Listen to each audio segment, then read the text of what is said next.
हम सबको। कैसे हो आप लोग? आशा करती हूँ आप सब ठीक होगे। और कार्तिक मास का आज हम पढ़ेंगे 14वां अध्याय। आपको मेरी वीडियो अच्छी लगती है तो चैनल को लाइक शेयर और सब्सक्राइब करें। आपके लाइक और सब्सक्राइब से बहुत ज़्यादा मोटिवेशन मिलती है। प्लीज़ चैनल को लाइक और सब्सक्राइब ज़रूर करके जाएं। कार्तिक मास का 14वां अध्याय। कार्तिक मास का आज लिखूं 14वां अध्याय। श्री हरि कृपा करे, श्रद्धा प्रेम बढ़ाए। तब उसको इस प्रकार धर्म पूर्वक राज्य करते हुए देख देवता क्षुब्ध हो गए। उन्होंने देवाधिदेव शंकर का मन से में स्मरण करना आरंभ किया।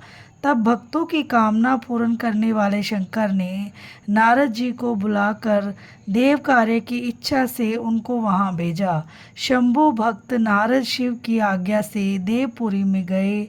इंद्रादिक सभी देवता व्याकुल हो शीघ्रता से उठ नारद जी को उत्कंठा भरी दृष्टि से देखने लगे। अपने सब दुखों को कहकर उन्हें नष्ट करने की प्रार्थना की। तब नारद जी ने कहा, मैं सब कुछ जानता हूँ, इसलिए मैं अब दैत्यराज जलंधर के पास जा रहा हूँ। ऐसा कह नारद जी देवताओं को आश्वासित कर जलंधर की सभा में आए। जलंधर ने नारद जी के चरणों की पूजा कर हंसते हुए कहा, हे ब्राह्मण, कहिए आप कहाँ से आ रहे हैं? यहाँ कैसे आए हैं? मेरे योग्य जो सेवा हो उसकी आज्ञा दीजिए।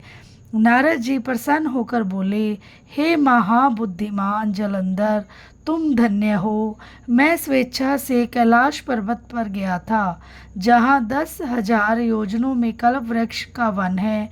वहाँ मैंने सैकड़ों कामधेनुओं को विचरते हुए देखा तथा यह भी देखा कि वह चिंतामणि से प्रकाशित परम दिव्य अद्भुत और सब कुछ स्वर्ण में है। मैंने वहाँ पार्वती के साथ स्थित शंकर जी को भी देखा, जो सर्वांग सुंदर गौर वर्ण त्रिनेत्र और मस्तक पर चंद्रमा धारण किए हुए हैं।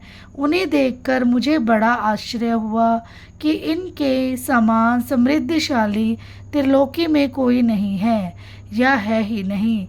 हे दैत्येंद्र, उसी समय मुझे तुम्हारी समृद्धि का स्मरण हो आया और उसे देखने की इच्छा से ही मैं तुम्हारे पास चला आया हूँ।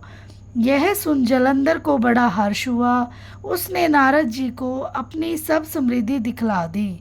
उसे देख नारद ने जलंधर की बड़ी प्रशंसा की और कहा कि निश्चय ही तुम त्रिलोकपति होने के योग्य थे।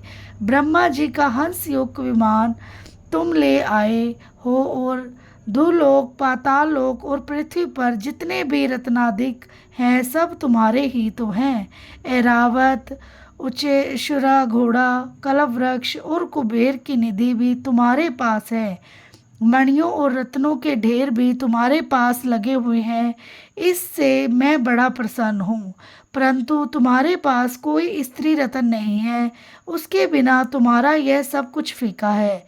तुम किसी स्त्री रत्न को ग्रहण करो। नारद जी के ऐसे वचन सुनकर दैत्यराज काम से व्याकुल हो गया। उसने नारद जी को प्रणाम कर पूछा कि ऐसी स्त्री कहाँ मिलेगी जो सब रत्नों में श्रेष्ठ हो। नारद जी ने कहा, ऐसा रत्न तो कैलाश पर्वत में योगी शंकर के पास है। उनकी सर्वांग सुंदरी पत्नी देवी पार्वती बहुत ही मनोहर है। उनके समान सुंदरी मैं किसी को नहीं देखता। उनके उस रतन की उपमा तीनों लोकों में कहीं नहीं है। देव ऋषि उस दैत्य से ऐसा कहकर देव कार्य करने की इच्छा से आकाश मार्ग में चले गए। बोलो श्रीमन नारायण नारायण नारायण, भजमन नारायण नारायण नारायण, राधे नारायण नारायण नारायण, श्रीमन नारायण नारायण नारायण, लक्ष्मी नारायण नारायण नारायण, श्रीमन नारायण नारायण नारायण, भजमन नारायण नारायण नारायण।